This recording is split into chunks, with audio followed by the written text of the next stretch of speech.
How's this for a unique animal friendship? 350-pound lion Bone Digger is best friends with a fearless 7-year-old dachshund dog named Milo. Bone Digger and Milo live at the GW Exotic Animal Park in Winewood, Oklahoma, where they are inseparable.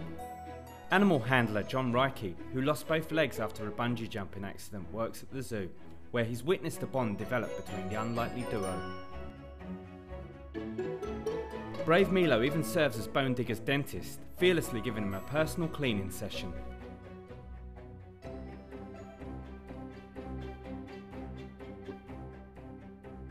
This unique relationship goes to show dogs and cats can be best friends.